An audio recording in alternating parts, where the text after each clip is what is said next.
Hello, I'm Ioan Bucuraș of the Young European Federalists, and we have a question regarding the governance of the Eurozone.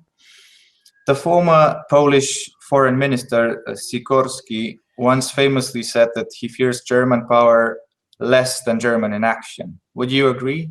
Did Germany's role in the Greek negotiation foster or diminish trust in Germany as a leading power for the EU?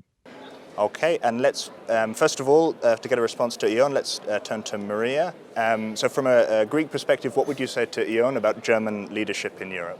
I think that German leadership is there. I mean, nobody can say no. It's an economic power. It's a big country. Nobody objects that. The only thing I could say is that sometimes, measures and recipes that come from one country are not the most appropriate for other countries.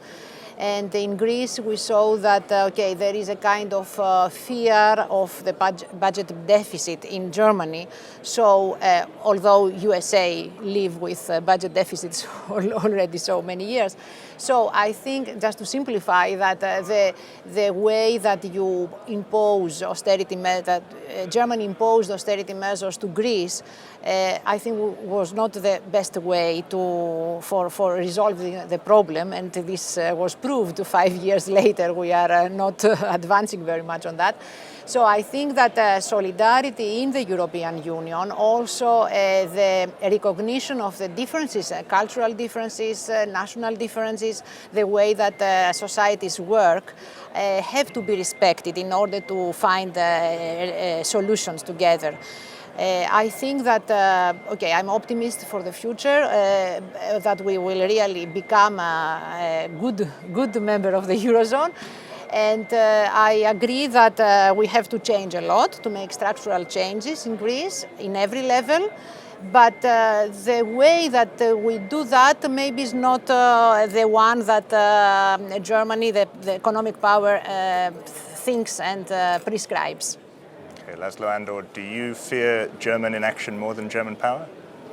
I think there is some truth in this. The Economic and Monetary Union is a half-built house. It was not fully developed at the time of Maastricht and in the subsequent years. And where we are lacking a greater German ambition is the completion of the Economic and Monetary Union. You don't need to jump immediately into solutions like the mutualization of all the public debt, but you need steps which lead towards more solidarity, stronger collective governance in the EMU, a broader mandate of the central bank, potentially unemployment insurance in the Eurozone. So there are many proposals which have been developed in the recent years, but despite we had the 4% report in 2012 and the 5% report just recently, the discussion on this is not really robust. We would need a proper debate because even if the Eurozone is not going to collapse tomorrow, but in order to better function, we would need to reinforce it with more instruments. And that's why the strongest country of the Eurozone plays a crucial role, and we would need to see greater ambition and more initiatives and more support from there. Okay, Marietje Schaake, would you agree? Well, I think we should be happy that Germany took leadership where others didn't. And even though it's painful, the mistakes made by consecutive Greek governments, political parties, and the consequences that the Greek people are now faced with, of course, are very, very serious. But they needed to be met with drastic reforms in order to have a chance of, the Greek government management of public funds to be in some way sustainable. And I think we should also be appreciating the price and the commitment that German citizens, the German state, and in fact all countries contributing to a solution and loans and help for the Greek government and the Greek people, what they are paying, and that is also kind of solidarity that is not to be overlooked. The price is real.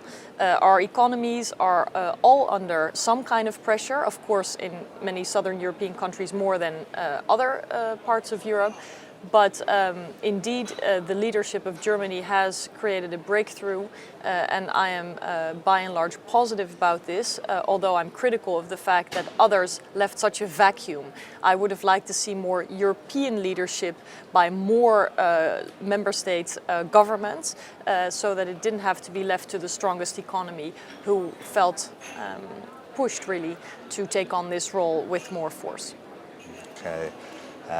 The price is very real for a lot of young people, absolutely, and we've got eye-wateringly high youth unemployment rates across lots of Europe, particularly, as Marietje Schaake says, in Southern Europe.